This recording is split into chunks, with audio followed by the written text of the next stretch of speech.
तो ध्यान दीजिएगा 5 नंबर प्रश्न, ठीक है। इससे पहले हम लोग कितना 4 तक देख लिए थे।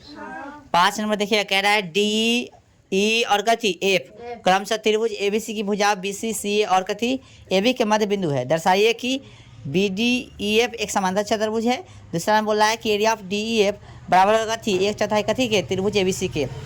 फिर एरिया ऑफ कथी बी डी एफ जो है बराबर होगा कथी के हाफ ऑफ कथी त्रिभुज एबीसी के ना। चलिए तो देखते हैं, अब हम लोग साबित करने की कोशिश करते हैं। क्या है लिखल भाई कि दिया है त्रिभुज एबीसी में, त्रिभुज एबीसी दिख रहा है कहीं आपको, ए बी सी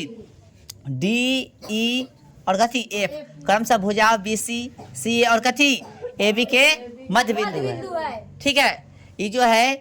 डी जो है किसका, तो डी जो है बी सी का मध्य बिंदु है, ठीक है। ये जो है किसका ए सी का या सी ए का, इसका मध्य बिंदु है, और एफ जो है ए बी का मध्य बिंदु है। कोई दिक्कत, तो सिद्ध क्या करना है, जो सिद्ध करना है ये देख लीजिए, ठीक है। तो गौर से देखिए डी जो बीसी का मध्य बिंदु है, ध्यान दो यहाँ पे डी जो है बीसी का मध्य, मध्य का मतलब बीच में, तो मध्य बिंदु है यानी इतना बराबर इतना हो जाएगा, इतना बराबर इतना, इतना की बात करते हैं पूरा का आधा है, चाहे इतने की बात करते हैं पूरा का आधा है, और पूरा के आधा है तो पूरा में आधा लगा के कर सकते हैं बराबर, तो पूरा में भी आधा लगा के बराबर कर दिए, कोई दिक्कत।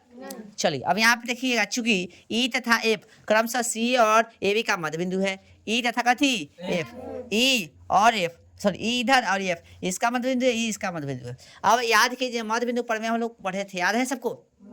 आगे उसका चर्चा है, तो देखिए गौर से, तो ई एफ समांतर कथी बी सी, ई एफ समांतर कथी है बी सी है। तो याद कीजिए हम लोग मध्य बिंदु पर में देखे थे कि इस स्थिति में मध्य बिंदु रहता है ई देले, तो इस सामने वाला के समांतर है और साथ में कहते हैं इसके आधे लंबाई के बराबर होता है। हाँ तो ई एफ समांतर बी सी तथा कथी एफ बराबर होगा कथी बी सी के, sorry half of B C के होगा कि नहीं मध्य बिंदु पर में से।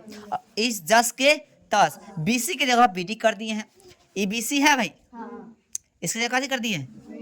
क्यों समांतर, पूरा समांतर चाहे आधा समांतर, बात कथी है, ये पूरा जो है इतना के समांतर चाहे इतना के समांतर, समांतर में कोई दिक्कत नहीं होता है, ठीक है। चलिए कहने का मतलब जो है समझो, ये इतना के समांतर है, ठीक है, या ये इतना के समांतर, एक भाग भी समांतर होगा, ठीक है। आइए सर यहाँ हो गया, और ए कथी एफ ई बराबर कथी था हाफ ऑफ बी सी था ना, तो हाफ ऑफ बी सी की बात करते हैं, यानी हाफ ऑफ बी सी की बात करते थे, इसको इसका भी बात करते हैं और इसका भी बात करते थे, ई लेना होगा तो ई ले लेंगे, ई लेना होगा तो ई ले लेंगे, तो हमने बी डी लिया है, कोई दिक्कत। चलिए अब गौर से देखिए, इसको जो है एफ ही रहने दिए हैं, ये सब बता ही दिए ना। अतः देखिए तो गौर से किसी त्रिभुज में सॉरी किसी चतुर्भुज में आमने सामने का भुजा समांतर आ जाए और कथी जाए बराबर आ जाए, तो कथी कहेंगे समांतर चतुर्भुज कहेंगे। तो गौर से देखिए ई एफ समांतर कथी है बी डी है, ई एफ समांतर कथी है बी डी है ई वाला, और साथ में ई समांतर भी है और कथी है बराबर भी है यहाँ पे, इसलिए ई वाला जो आकृति होगा समांतर चतुर्भुज हो जाएगा। बोलिए एक नंबर प्रूफ हो गया। अब देखिए समांतर चतुर्भुज का विकर्ण उसे दो समान क्षेत्र वाले त्रिभुजों में कथी करता है बांटता है, ये पर में हम लोग देख चुके हैं, ठीक है। तो गौर से देखिए समांतर चतुर्भुज में कोई विकर्ण दिख रहा है, कौन सा समांतर चतुर्भुज, तो गौर से देखिएगा बी डी ई एफ में देखिए, तो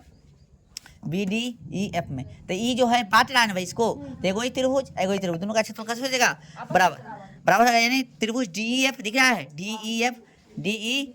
सॉरी डी ई एफ और त्रिभुज का बी डी एफ, तो दोनों का क्षेत्रफल कथी होगा बराबर, समय कितना हो गया एक। इसी प्रकार से जब ये दोनों को बराबर हो सकता है तो भाई साहब इसका भी तो बराबर हो सकता है, तो फिर लिखा है त्रिभुज कथी यहाँ पे, इसी प्रकार त्रिभुज डी एफ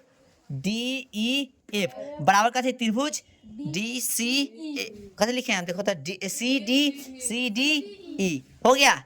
समीकरण 2 डी ई एफ, फिर ले लेंगे कथी डी ई एफ और फिर कौन सा त्रिभुज ई वाला ना, एगो चतुर्भुज और बनेगा, देखो गौर से ना पढ़ना है, यानी डी ई एफ बराबर कथी होगा ए एफ ई, तीनों को गौर से देखिए, ई वाला पक्ष बराबर है, ती वाला पक्ष बराबर हो गया, सब ये सब बराबर हो जाएगा, ये डी एफ के बराबर में सब यानी चारों आपस में कथी हो गया बराबर हो गया। अब गौर से देखिए यहाँ लिख दिए समीकरण 1 2 तथा कथी 3 से चारों बराबर हो गया, और चारों बराबर होके डी ई एफ लिख दिया, कथी लिख दिए डी ई एफ लिख, थोड़ा सा आप लोग इधर ध्यान दीजिएगा और ध्यान दीजिएगा, D E F B D F और फिर कथी सी डी ई और फिर कथी ए एफ ई, यानी सब बराबर हो गया ना, तो आप सबको कथी कर दिए जोड़ दिए, तो चारों चार तरह के हैं, चारों को जोड़ दिए, चारों जोड़ने के बाद कोई एगो ले लिए, कौन ले लिए डी ई एफ ले लिए, चारों को जोड़ के डी एफ अपना जगह पे है ये है, बी डी एफ के भी जगह पे डी एफ लिख सकते क्योंकि सब कथी है बराबर है, इसके जगह पे डी एफ इसके जगह पे डी एफ और सब कथी के बराबर हो जाएगा यानी जितना भी है चारों त्रिभुज है 1 2 3 4 एबीसी के बराबर है। ये चारों जगह के बराबर है, एबीसी के एरिया के बराबर हो जाएगा, तो हमने एबीसी के एरिया के बराबर कर दिया। ठीक है, गौर से देखो, तो चारों को जोड़ तो क्या हो गया, 4 गो डीएफ बराबर का थी एबीसी। अभी तक गुना में कथी में चल जाएगा, भाग में ना, कुछ तो ऊपर एक है ना भाई,